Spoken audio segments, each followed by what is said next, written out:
Wonderful to meet you all, military spouses.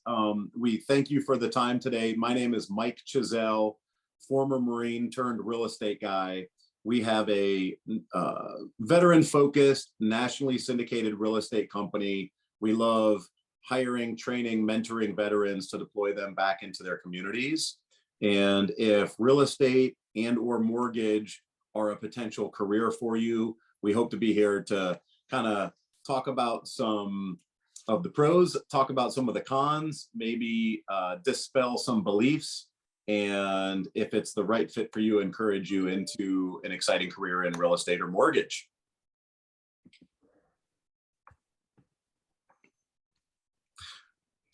Here's a quick overview on what we're going to be chatting about today. Number one, why real estate and why people get into real estate. There's various reasons why individuals will choose real estate as a career. Typically, it's because of big paychecks and flexibility.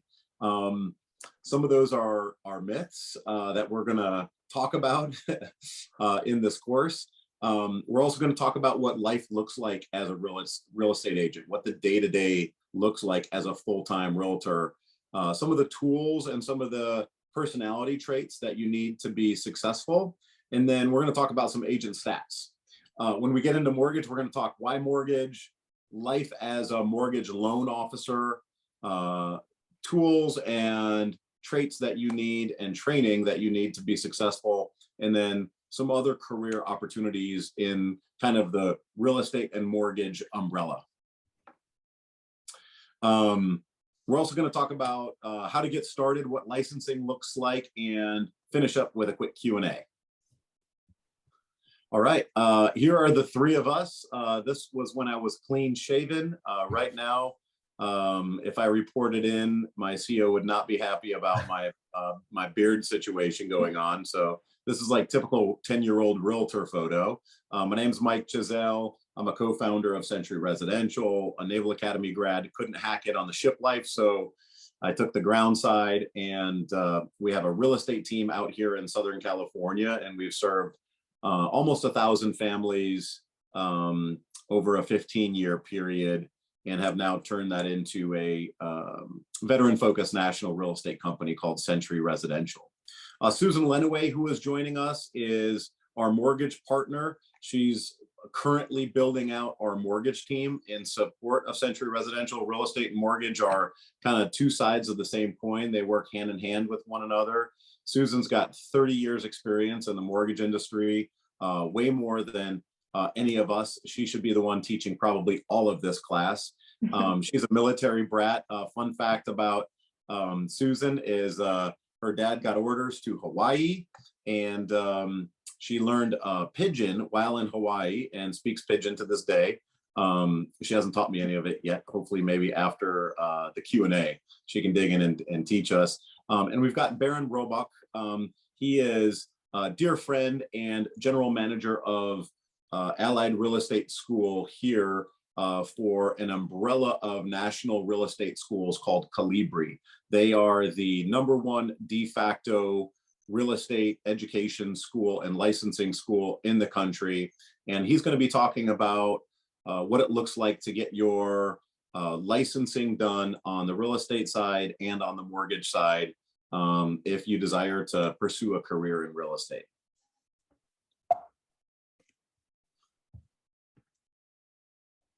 All right, this is RY. When I was stationed here in 2003, real estate was going crazy. I ended up almost making a horrible decision in an effort to just get into the real estate market, and I put a deposit down on a condo conversion. The new new home sales rep put me in the 1-bedroom, 1-bath, backing to the 6-lane feeder road for Camp Pendleton, right next to the main gate of a 200-unit complex, and the view was of the flashing Herberto's Mexican restaurant sign. For those of you that have been stationed out here in at Camp Pendleton, you know exactly where I'm talking about. I wasn't served well. On deployment, I educated myself, and I realized that that was just a horrible decision, a horrible purchase, and that was start of the impetus of the why on starting our own real estate company here in Southern California. But our mission is to improve the lives of military families through generations to come through home ownership. The numbers are not in our favor in the military community. The majority are not homeowners. And our goal is to not only educate them on home ownership and the why behind home ownership, but help them build wealth for generations to come because they own a little piece of America.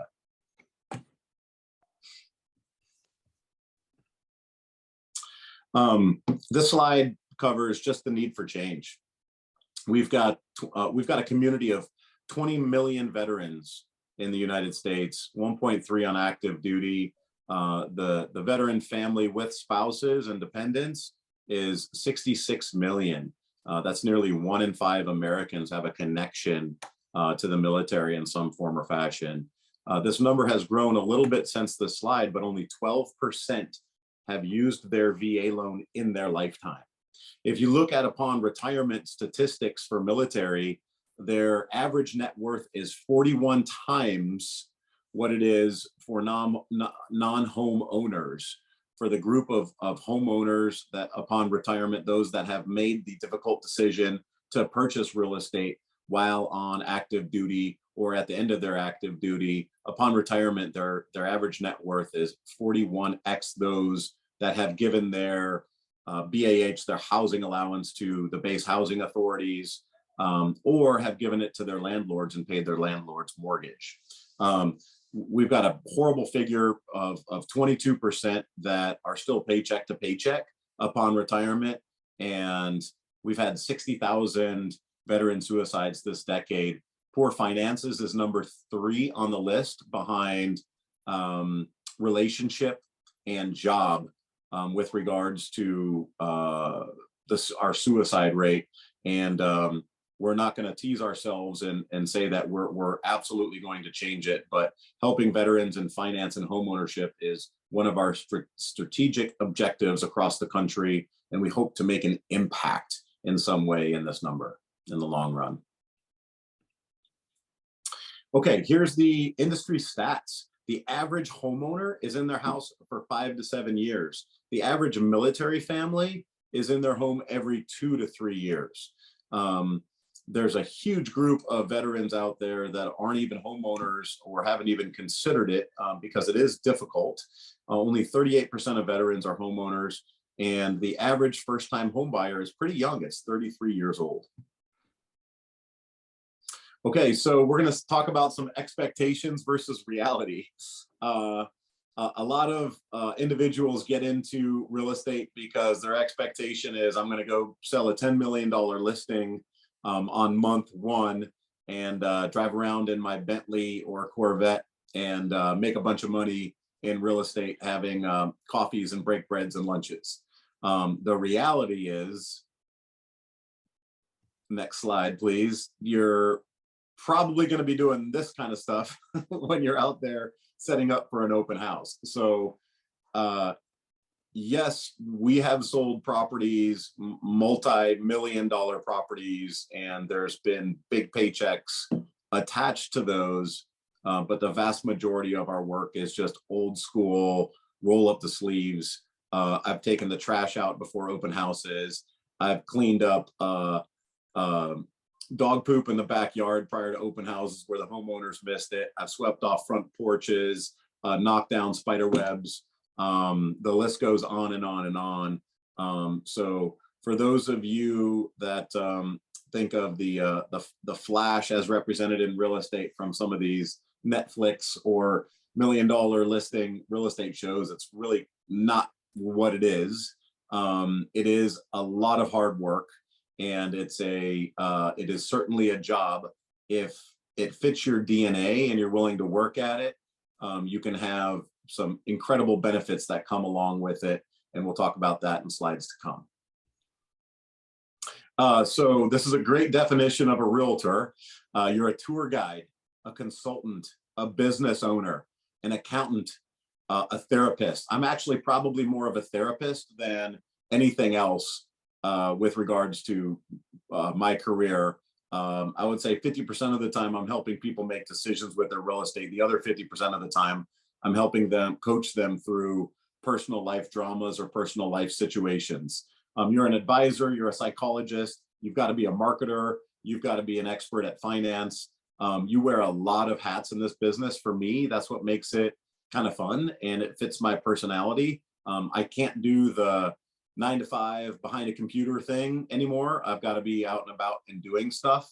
No 2 days are the same, which are great, but you're dealing with a very stressful situation for people most of the time. It's involving relocation, it's involving their finances. They're looking at what their monthly payment is going to be. And if they're selling a home, they're looking at taxes potentially. They're looking at moving and packing and fixing up a home.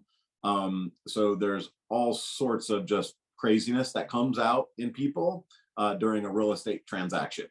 You've got to be good with people. We're going to talk about some whys. Simon Sinek said, people don't buy what you do, they buy why you do it. Why you get out of bed every morning, and why should anyone care?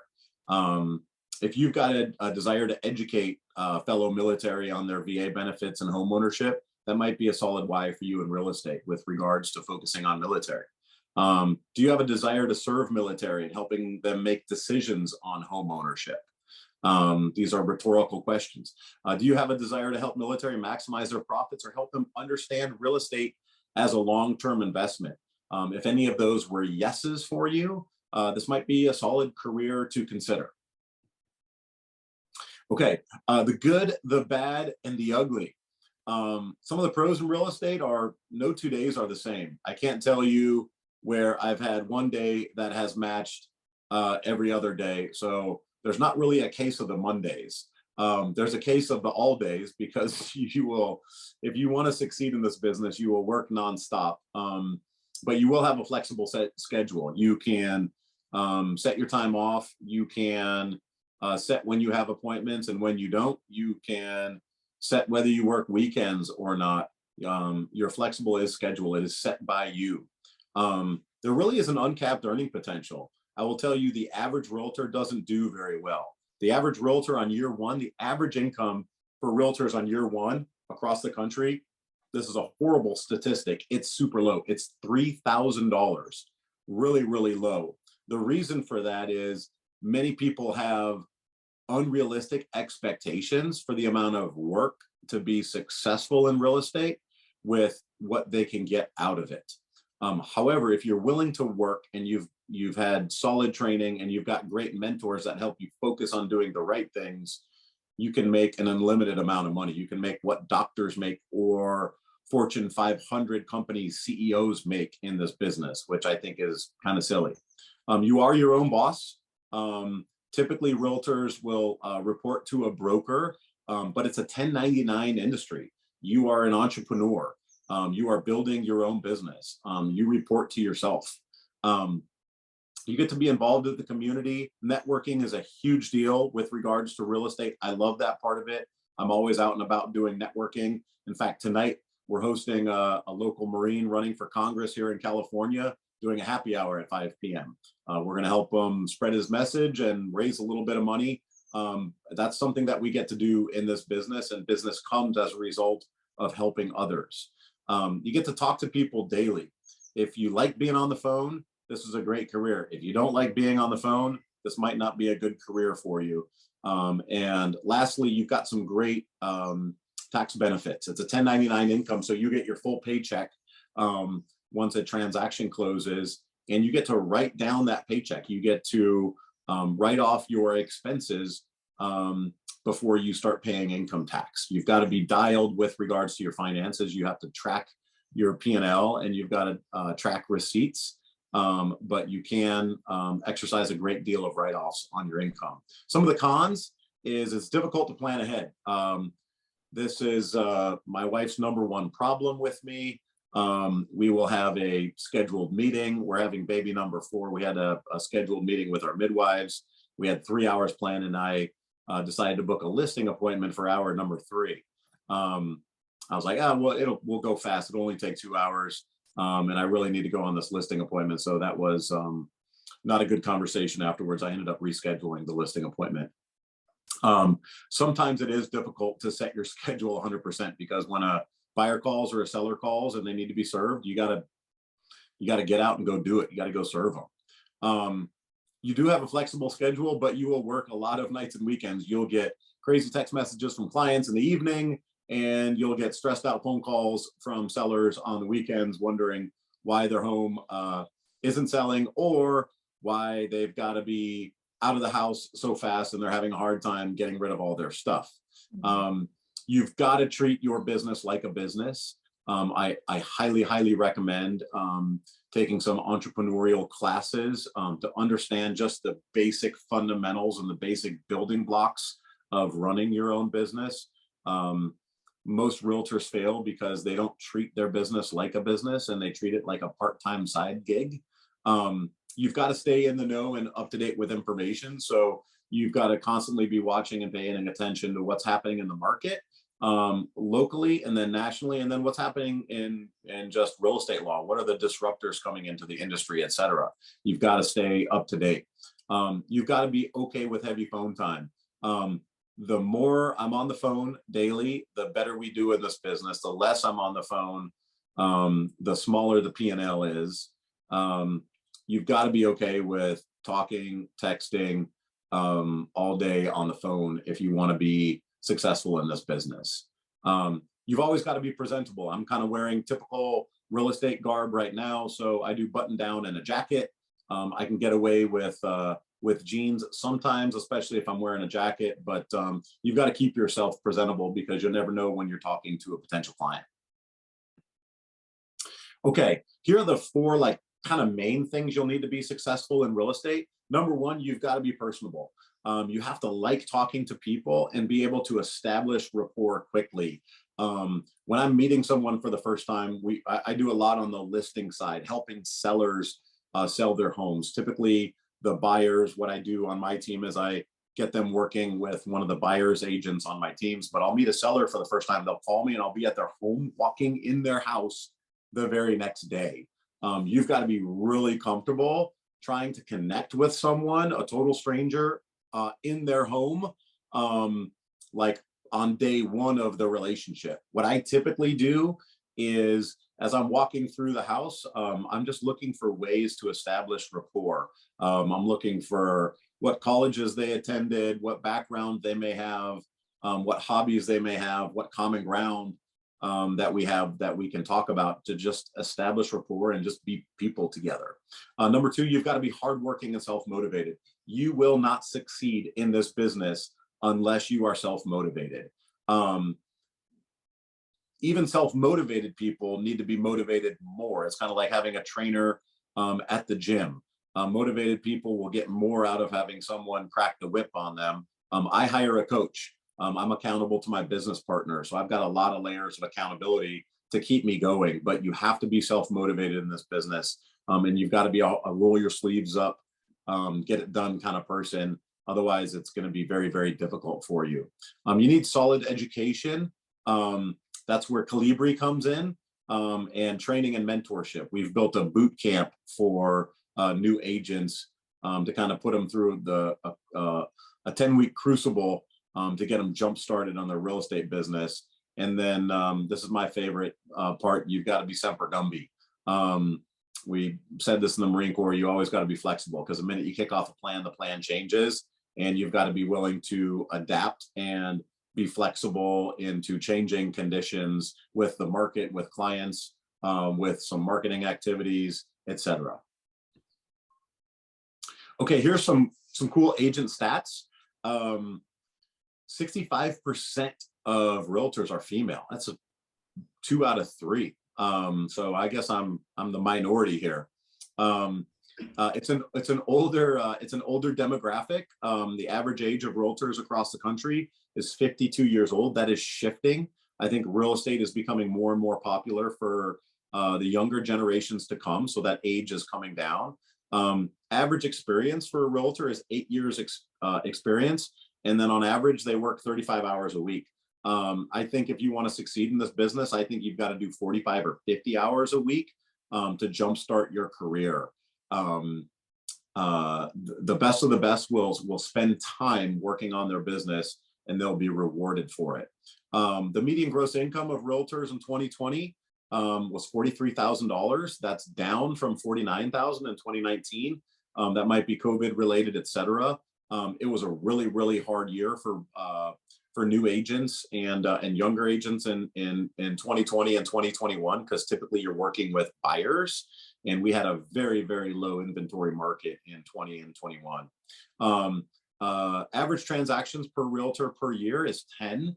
Don't expect 10 transactions on year one. In fact, it took me 6 months to close my first transaction. Really solid realtors might get through a transaction within 60 to 90 days, but you've got to have a plan for no income for, I would say, a minimum of 180 days, because it takes about that amount of time to jumpstart your business. This is a crazy stat.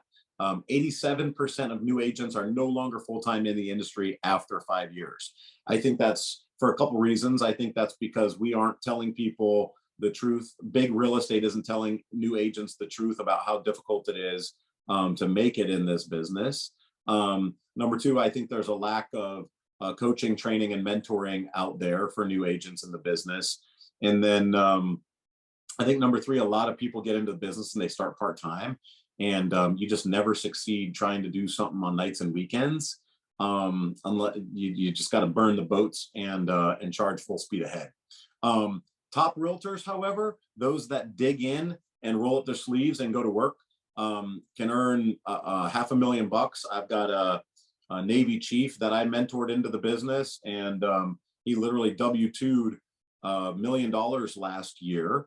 And this is coming from Navy chief salary to $1 million in as little as 5 years. That was amazing. He had great training and mentoring. I was lucky and fortunate and happy to be one of his mentors. But he W-2'd $1 million. It's a lot going from a chief income to a top realtor income. I've seen other realtors I know personally that make some make $3 or $4 million a year in real estate. It's like a crazy amount of money, but they're very good at their craft. Most top realtors have 1 to 5 support team members. I think we've got 4 in support of our current team, and we've got 5 agents that help us on transactions. You're going to clock 40 plus hours per week, and top realtors will do 50 plus annual transactions. One transaction can gobble up a lot of time. That's why top realtors typically will build staff and support to help them on their transactions. Okay, so why such a high turnover rate? I think number one, we're letting the industry down by not giving them the hard truth. Simon Cowell, love him or hate him. I think he's great in a sense that sometimes he tells people the hard truth of like, hey, maybe singing just isn't a career for you. You know, real estate, if you're not willing to like work hard and get out there and go talk to people and meet people and be on the phone all day, this might not be a career for you. Most realtors fail because they have unrealistic expectations. Tony Robbins had a great quote. He said, you know, most people fail because they drastically overestimate what they can achieve in 1 year and grossly underestimate what they can get done in 10. If you play real estate on a 3, 5, or even a 10-year plan, you will do well if you stick at it. I've seen some realtors that have toughed it out. By the time they get to year 10, they're really kicking butt.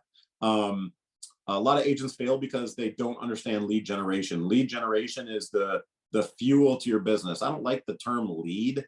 You know, it's really people generation, people served. You know, so most realtors fail, quite frankly, because they don't have gas in their business. Leads are gas in your business. We should shift the industry and call it people generation because it's serving people, but most people fail because of lead generation problems. They also have an issue with committing to full-time. A lot of them start as a side gig doing something else that they don't enjoy, and they kind of chip away part-time, but they never commit to full-time and never really get it done. Some ways you can beat the odds is have a solid business plan from the get-go. Know exactly how you're going to work in your business, know exactly how you're going to generate leads, know exactly how much time you're going to set, measure your results monthly, and then adjust. Pivot or persevere. Pivot on the plan or persevere if the plan is working. Number two, set realistic goals.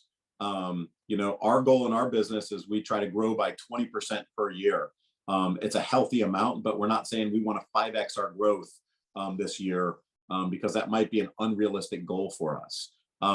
Dive in full time, burn the boats. If this is a business for you, you got to jump in full time, and you've got to have a really solid self-awareness on whether this industry is right for you or not.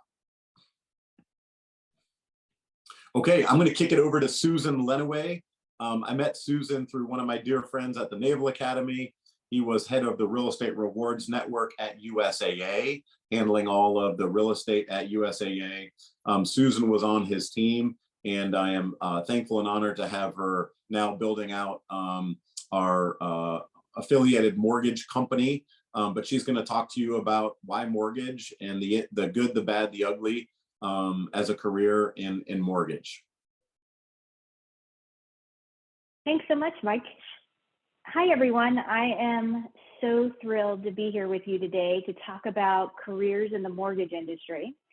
The truth is, anyone can learn how to use a mortgage calculator to figure out how much of a home loan someone can qualify for.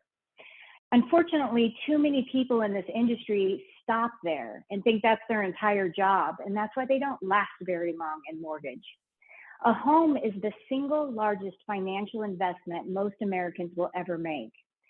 Successful mortgage professionals will take the time to listen and learn about their clients in order to give quality, individualized advice that not only helps their clients meet their immediate needs of home ownership, but also helps them to use that very important investment to build future wealth.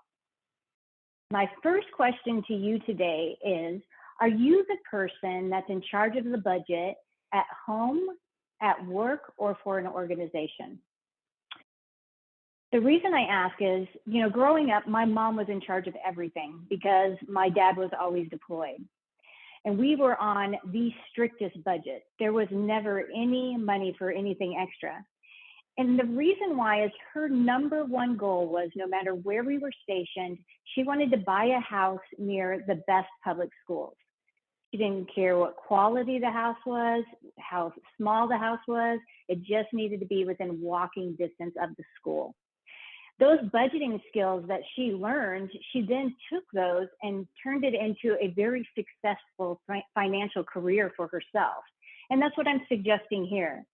My next question is, do you find yourself giving advice to your friends because you genuinely care about them? I mean, do you hear yourself saying stuff like, hey, you've only owned that car for 3 years and it's still beautiful. You don't really need to trade it in for a new one, do you? Are you investing enough in your retirement? Have you actually started putting money in your child's college fund? Wouldn't you be better off taking that money and investing it in a house rather than just wasting all of that money on rent? I mean, you could have a tax deductible investment. If you hear yourself saying those things to friends, then you could be an absolute natural at being a loan officer. My last question to you, and the most important, is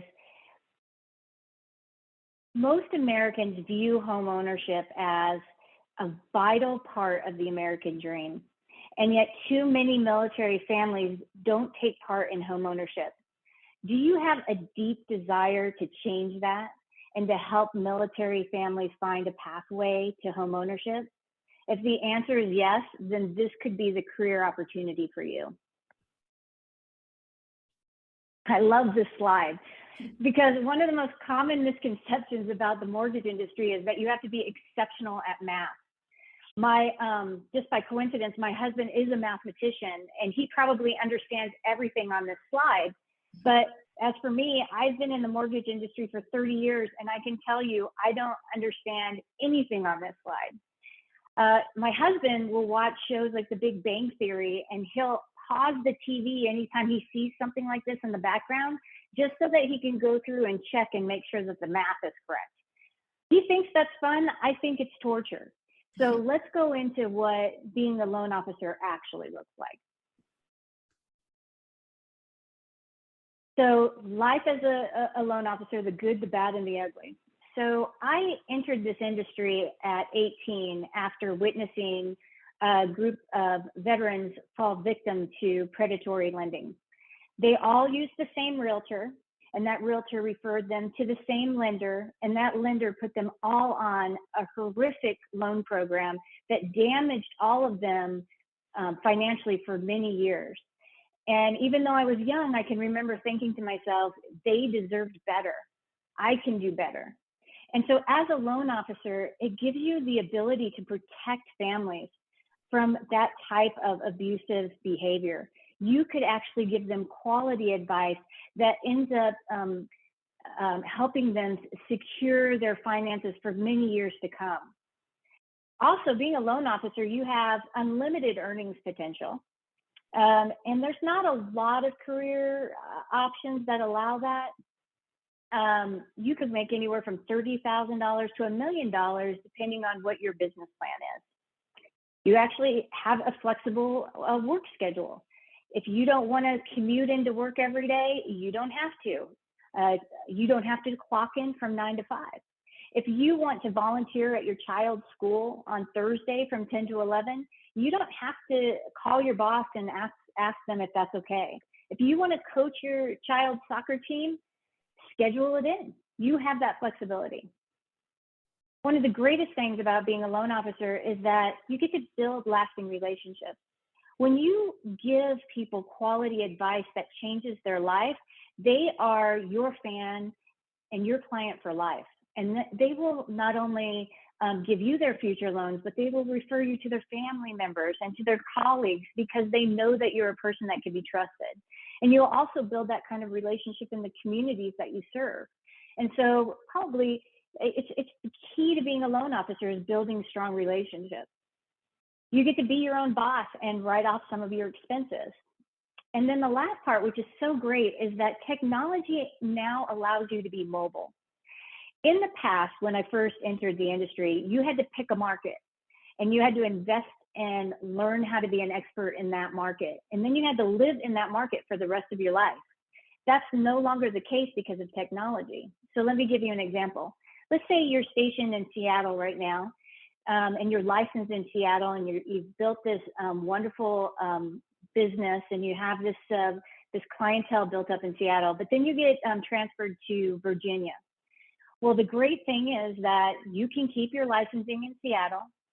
You can move to Virginia, stay with the same company, get the license in Virginia, continue to work with your clientele in Seattle as you start building your business in Virginia. And that kind of opportunity just didn't exist in the past in this particular industry. Now let's talk about the cons of being a loan officer.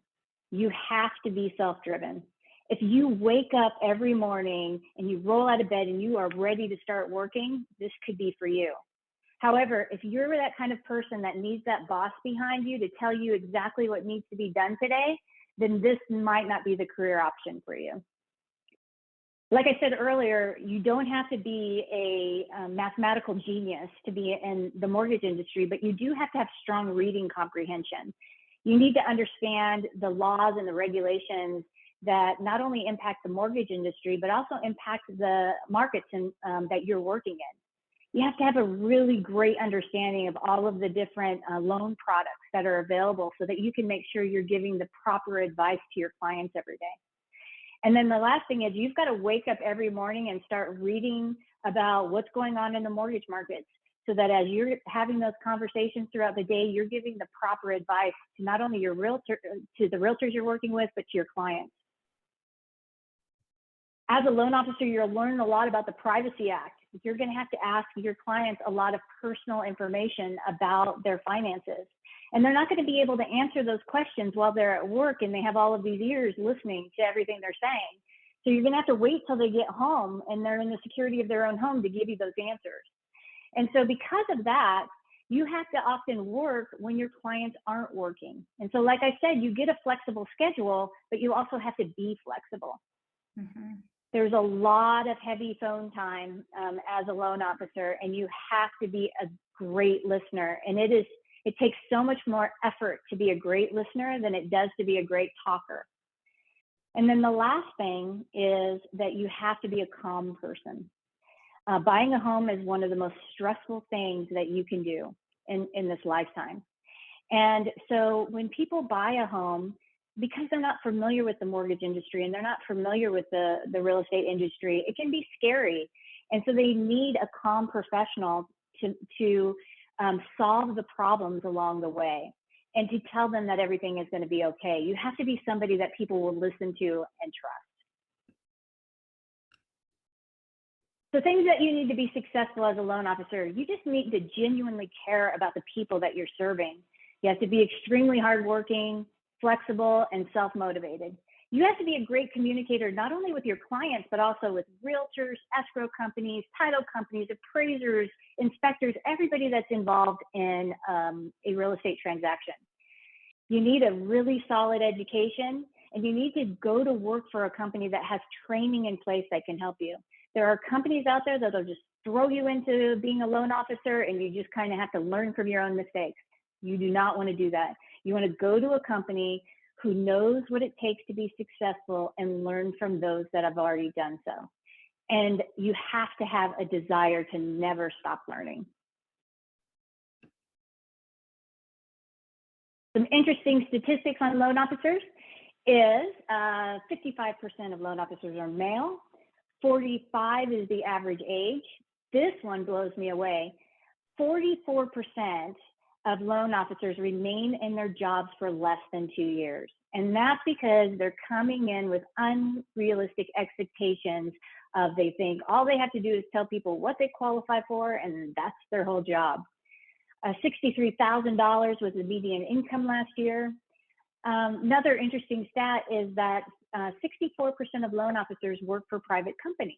And the reason for that is when you work for a public company, you're often paid a very small salary and a small bonus for every closing.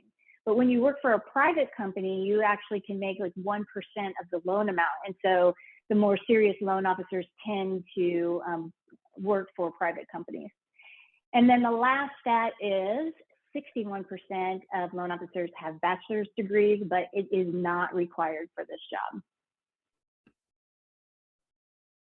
Oh. And so now I get the privilege of introducing you to Baron, who is going to walk you through how to get your licensing training for being a realtor and a loan officer. Thank you, Susan. As Susan mentioned, we're actually where you get started. So in Mike's introduction, he mentioned Calibri Real Estate. Calibri Real Estate is the parent company to all of the brands that you see on the right. And oftentimes it can be a little bit overwhelming. People who want to get into the real estate industry or want to become a mortgage loan originator, the question is, how do I get licensed? How do I get, my education in a particular state?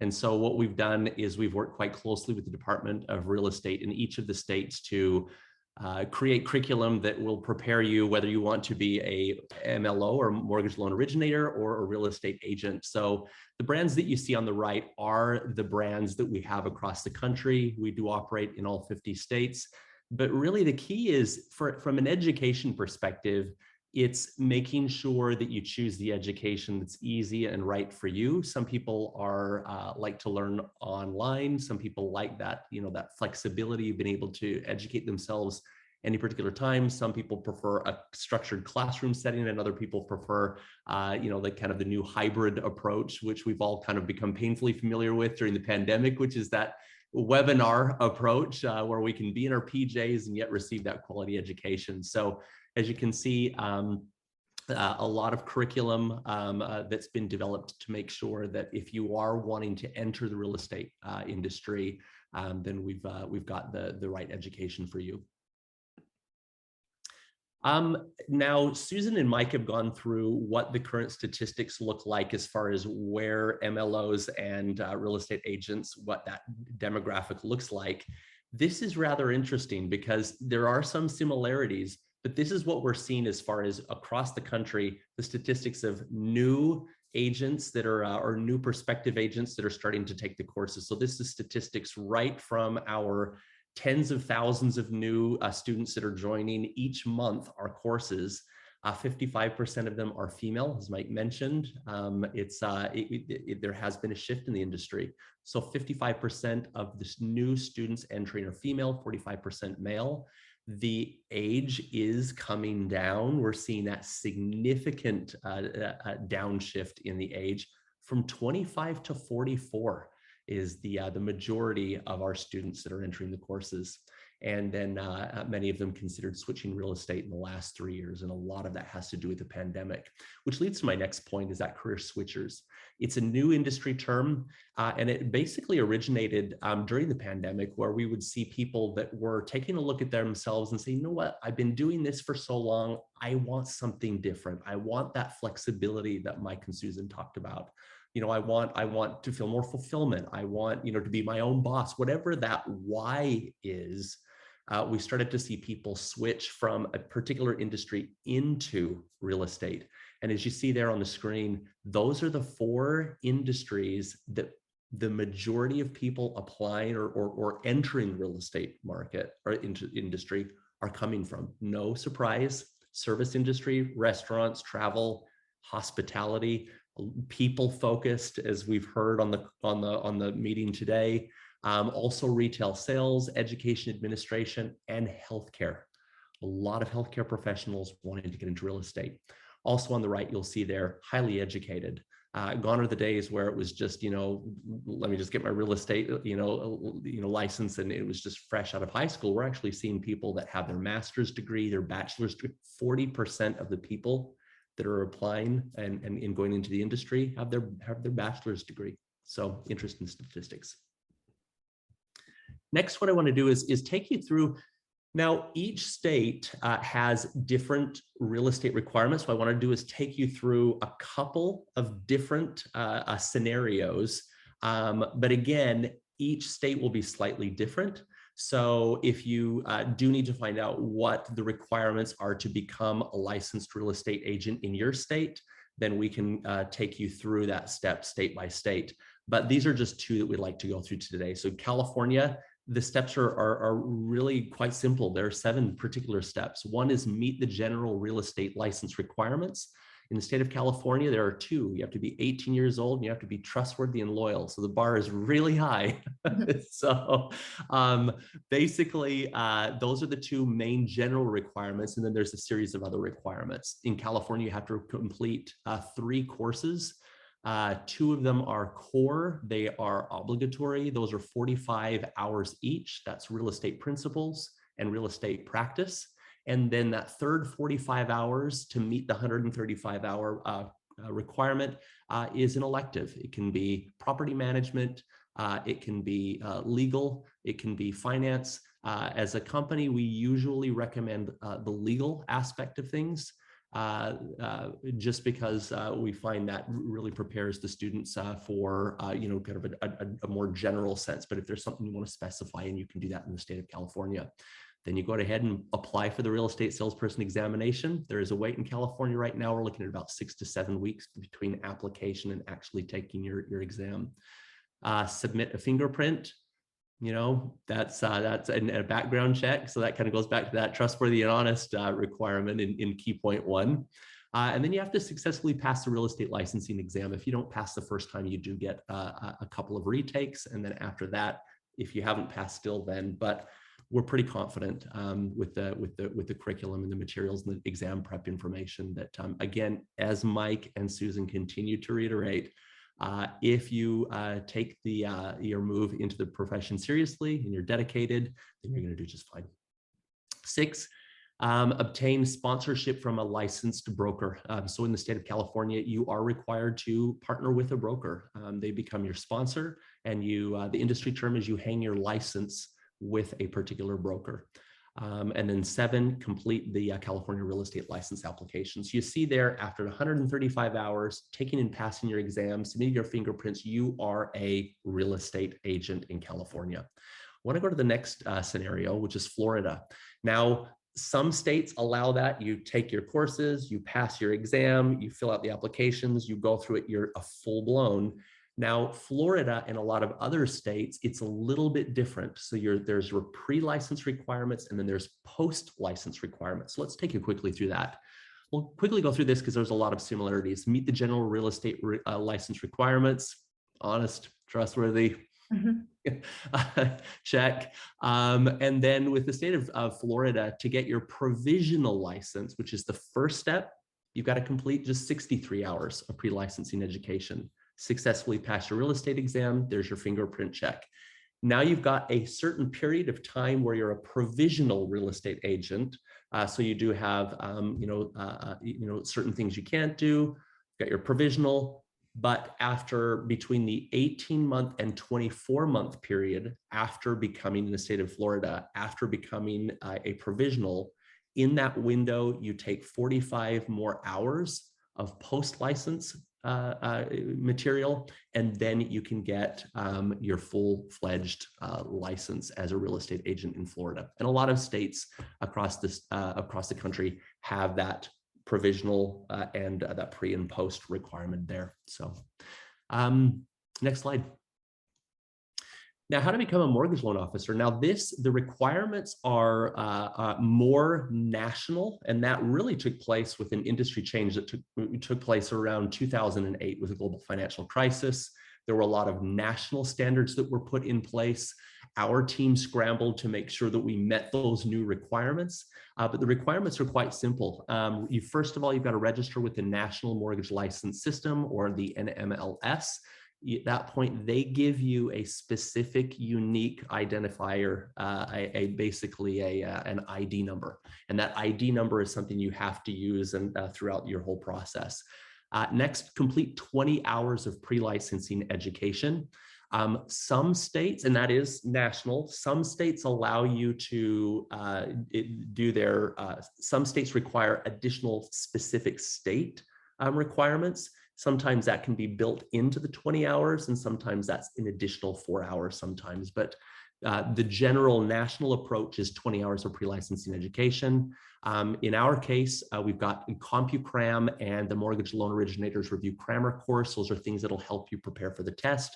You apply for your license, you submit that and your requirements through the NMLS. You schedule and pass your exam, $110. You pass your exam, background check, and you've got your mortgage loan originator license, and you're ready to go. Next slide. I talked a little bit about this, so I'll just quickly go through this. We understand that a lot of people do learn differently, and so across the country we have different approaches. If you are an individual who may have another job, you may be deployed overseas. This is a really good scenario that we've seen a lot. People are deployed overseas, and they are going to be moving back into their home state. They want to start preparing to get their license in that home state. The online option is perfect for you because it allows you to take the courses at your time. You can go power through the material, and then you can go ahead when you land, you can go ahead and take your required test, and you can go ahead and get your license. If you do need more structure though, you like having an instructor there in front of you, you like being able to raise your hand virtually in the case of live stream, or physically if you're in the classroom approach. If you like that structure of their set times, then definitely the live stream and classroom approach. But one thing that's important is make sure you choose the approach that's right for you. But most importantly, make sure you start looking at the right broker to hang your license with. We partnered with a Century as a key partner because of their military focus and their education for military partners, which has just been a really good partnership for Calibri in Century. Moving to the next slide. If you want to get started and get your real estate license, a lot of people ask where or how. we'd recommend going to careers@centuryres.com. Again, they are our partner for veterans and their spouses that are focused on entering real estate or becoming, a mortgage loan originator. So we recommend starting there. And with that, we'll pass the baton back over to you, Mike. Thank you. All right, wonderful. Thank you, Susan. Thank you, Baron. Great info, and I think we're honestly right on time. You can also visit our website, centuryresidential.com/VA for more information on veteran-specific real estate. And we're going to kick it off for our Q&A. So if you've added into the chat, please go ahead and upload your questions. We're here to answer any and all questions for you. This is for you, so there are no bad questions. And Nicola, if you could just monitor and read those questions for us, that would be great. I love this quote by George Patton. Sometimes life is about taking action. It's the old adage of 80% of life is showing up. A good plan violently executed now is better than a perfect plan executed next week. So, if you want some mentoring time, feel free to email me at careers@centuryres.com. We can get some time on the books and talk about if real estate or mortgage is a good career for you. But sometimes if you feel like it's a thumbs up, just go take action on it. Take your next step. We'll forward you over to Calibri and you can start working on your license information and start working on your career in real estate or mortgage. This is a great resource for you. If you want to learn a little bit more about just yourself personally, I've done this. I'm a high I, a high D. That means I'm an influencer and I like to drive, but when it comes to system structure and compliance, that's not my forte. Tony Robbins has a free disc test that you can take to learn a little bit more about yourself. If you just go to his website, you can take the test. It takes about 15 minutes. And then you can download the results and just kind of see what your personality profile is and read up on it and compare that to what you heard from us stating today to see if real estate or mortgage might be of interest for you. So I'll share some of these questions that are coming up, Mike. I think it's going to be Mike and Baron and myself helping to answer these. So we had one person ask, can I take my real estate exam test in California while I'm stationed in Florida at the base, or do I have to physically be in California to take that test? So unfortunately, California requires testing in person. So you must be in person. You can take all your pre-licensing courses online and get all of your coursework, including your exams done. But when it comes to taking your licensed test, you've got to be here in person, and it takes about 3 hours. Yeah, that'd be really cool if we could do it in different states. Do virtual tests, yeah. We have another person asking, can I use my VA loan to purchase another property if I already used it to purchase my current property? Yeah, that's a great question. The answer is yes, but it depends. It depends on two things.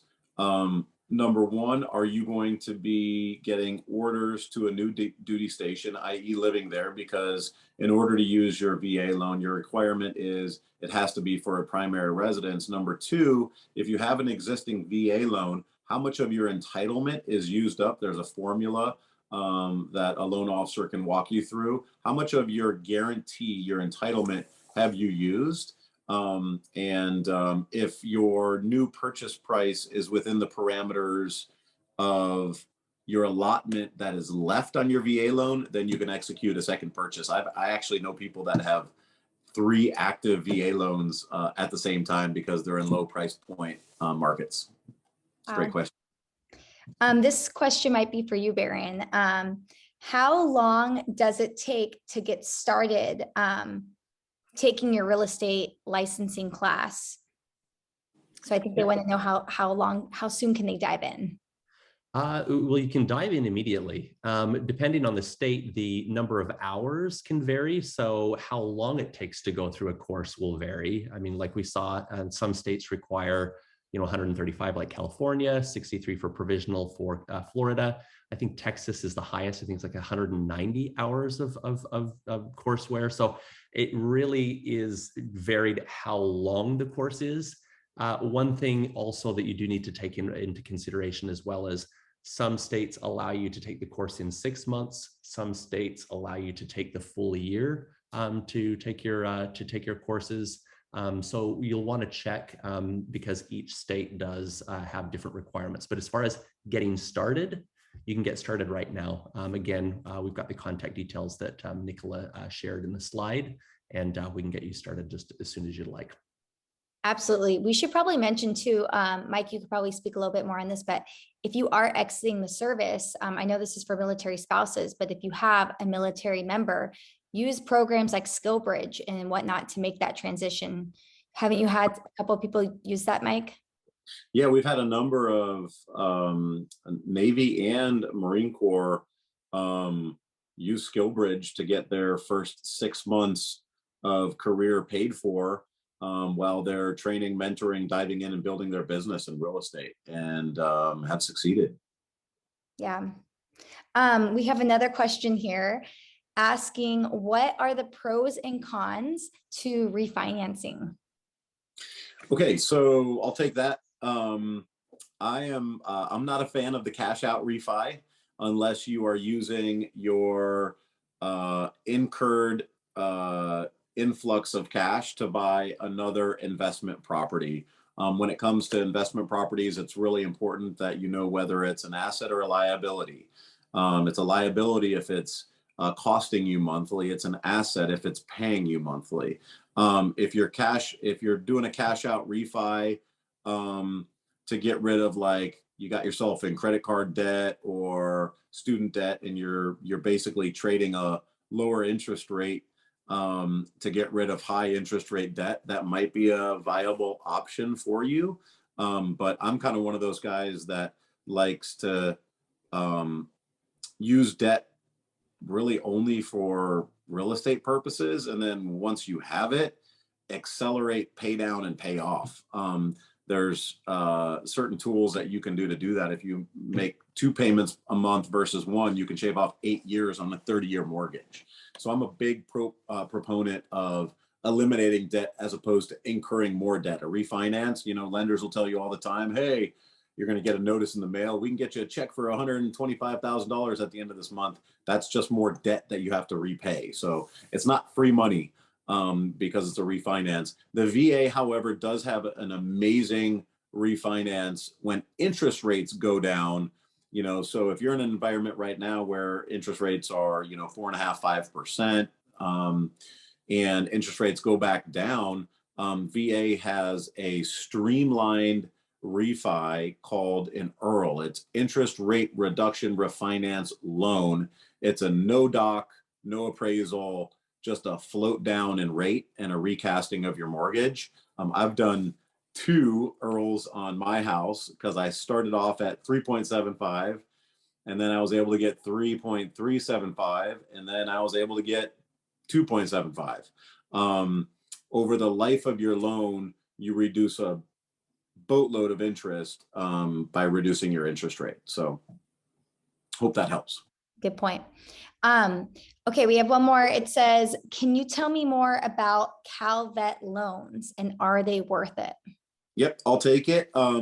So California has a program called CalVet where it effectively operates like a VA loan, but the pool of funds is coming from state of California.